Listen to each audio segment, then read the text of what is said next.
Good evening, student. Today we will learn the remaining part of the topic the pronoun. Before it, we have learned about personal pronoun, interrogative pronoun, and demonstrative pronoun. Today we will learn reflexive pronoun, emphatic pronoun, and distributive pronoun. So let's we start the class. First of all, we will learn about the reflexive pronoun. Reflexive pronoun इसको हम निजवाचक सर्वनाम भी कहते हैं। इसमें जो है self, जैसे कि आप देख ही रहे हैं, सेल्फ है ये आपका आता है, जो मैंने पर्सनल प्रोनाउन में आपको बताया था। आई का क्या हो जाएगा, माई सेल्फ, एंड वी का आवर सेल्फ। इसको बहुत से लोग आवर सेल्फ लिख देते हैं, दैट इज रॉन्ग। ठीक, आवर सेल्फ रखेंगे, ये क्या है, रॉन्ग है। इसका क्या होगा, आवर सेल्फ। इसकी स्पेलिंग इस तरह से होगी। यू जो होता है बच्चों, ये सिंगुलर होगा तो योर सेल्फ हो जाएगा, और जब ये प्लूरल होगा यू, तो इसको योर सेल्फ सेल्स कहते हैं। ठीक, एंड ही का हिमसेल्फ, और सी का हर सेल्फ, इट का इट सेल्फ होता है। तो आपको रिफ्लेक्सिव प्रोनाउन और एम्फेटिक प्रोनाउन दोनों हम कंबाइन करके पढ़ेंगे। इसमें आपको myself, ourself, yourself plus himself, herself और इट सेल्फ, ये आपको मिलेंगे इसमें। ठीक, रिफ्लेक्सिव प्रोनाउन इसको आप निजवाचक सर्वनाम कहते हैं, और इसको एम्फेटिक प्रोनाउन को हम क्या कहते हैं, दृढ़ता सूचक सर्वनाम कहते हैं। तो आपको myself, ourself, yourself, herself, himself आपको रिफ्लेक्सिव प्रोनाउन में भी मिल रहा है, और आपको एम्फेटिक प्रोनाउन में भी मिल रहा है। तो कैसे हम पता करेंगे कि ये सेंटेंस रिफ्लेक्सिव प्रोनाउन में है और ये सेंटेंस आपका एम्फेटिक प्रोनाउन में। सपोज आपका यही अंडरलाइन कर दिया, आपकी एग्जाम में आ गया ये सेंटेंस, सी हर्ट हर सेल्फ। अब इन्होंने कहा कि आपको ये बताना है ये कौन सा टाइप ऑफ प्रोनाउन में से कौन सा प्रोनाउन है। तो आपने पढ़ा है कि जो सेल्फ होते हैं ये आपके रिफ्लेक्सिव प्रोनाउन में भी आते हैं और आपके एम्फेटिक प्रोनाउन में भी आते हैं। तो आप कंफ्यूज हो जाओगे बच्चों कि इसको एम्फेटिक लगाएं कि रिफ्लेक्सिव लगाएं। ठीक, इसके लिए आपको ध्यान देना होगा कि जब सब्जेक्ट के द्वारा कर्ता के किए गए कार्य का इफेक्ट सब्जेक्ट पर ही पड़ता है, जो भी यहाँ पर काम हो रहा है इसका इफेक्ट किस पे पड़ेगा, जैसे मैंने जो काम किया उसका इफेक्ट, उसका प्रभाव मेरे ऊपर पड़ रहा है, तो वो क्या हो जाएगा, रिफ्लेक्सिव प्रोनाउन हो जाएगा। कर्ता के द्वारा किए गए कार्य का जो कर्ता, जो भी सब्जेक्ट जो भी एक्शन करेगा उसका प्रभाव ऑब्जेक्ट पर ना पड़कर उसका प्रभाव किस पे पड़ जाए, सब्जेक्ट पर ही पड़ जाए। जैसे सी हर्ट, यहाँ पर हर सब मतलब स्वयं को इसने चोट पहुंचाई। ठीक, तो सब्जेक्ट ने जो भी एक्शन किया उसका इफेक्ट किस पे पड़ा, लौट के सब्जेक्ट पे ही आया। तो सब्जेक्ट के द्वारा किए गए कार्य का प्रभाव सब्जेक्ट पर ही जब लौट के आता है तो उसे हम क्या कहते हैं, रिफ्लेक्सिव प्रोनाउन कहते हैं। इसीलिए इसका नाम ही है बच्चों निजवाचक सर्वनाम।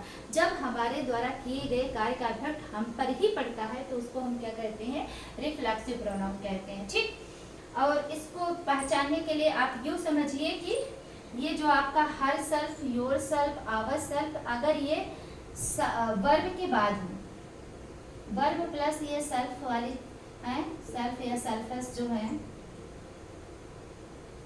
ठीक, हर सेल्फ, हिम सेल्फ, ये वर्ब के बाद आई। ठीक, ये सब्जेक्ट आपका हो गया, ये आपकी क्या हो गई, वर्ब हुई।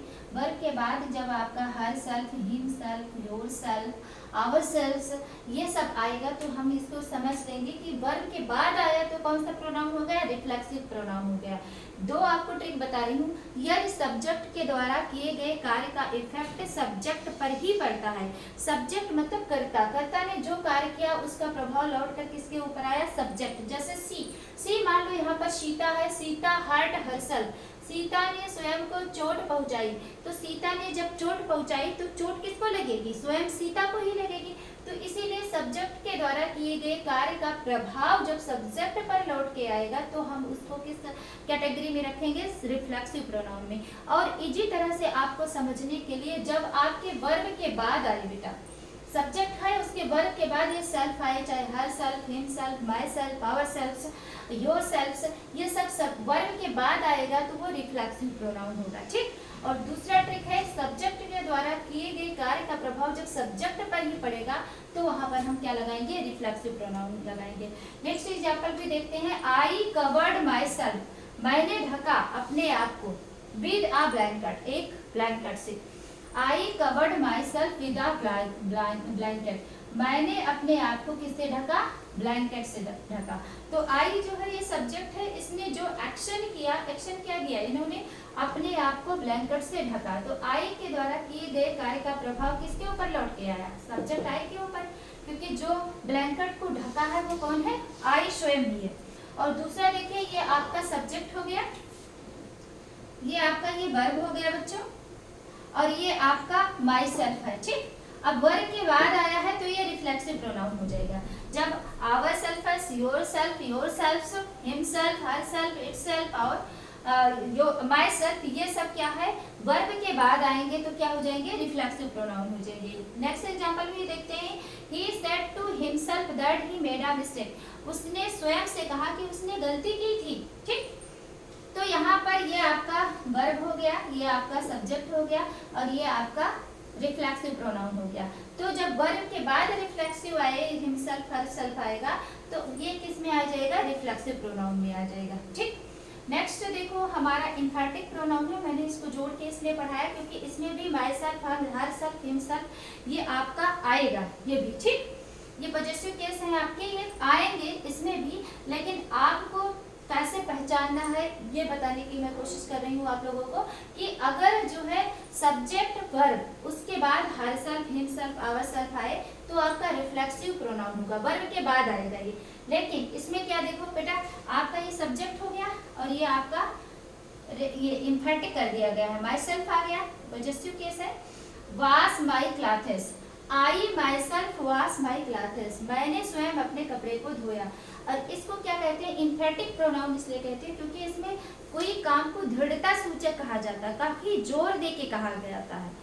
दृढ़ता सूचक सर्वनाम, ये इसका मतलब क्या हुआ, काम को काफी फोर्स करके, जोर दे के कहा गया हो तो वहां पर क्या होता है, इम्फैटिक प्रोनाउन होता है। जैसे I myself wash the clothes, इन कपड़ों को मैंने स्वयं धोया, काफी दृढ़ता सूचक है, काफी फोर्स करके ये बात कही गई है। दूसरा ट्रिक आप इसमें समझ लो, सब्जेक्ट के बाद आपका herself, myself, your self, him self आए तो ये इम्फैटिक प्रोनाउन होगा, लेकिन आपके वर्ब के बाद herself, myself, yourself, itself आएगा तो ये कौन सा प्रोनाउन होगा, रिफ्लेक्सिव प्रोनाउन होगा। Simple and easy way you can understand the difference between the reflexive pronoun and emphatic pronoun.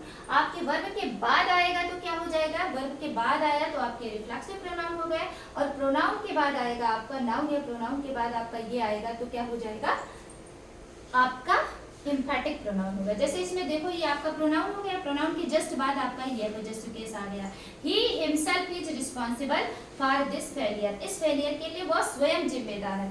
तो इसके बाद वर्ब नहीं है, वर्ब तो यहाँ है आपकी। ठीक। इज आपकी यहाँ वर्ब है। ठीक।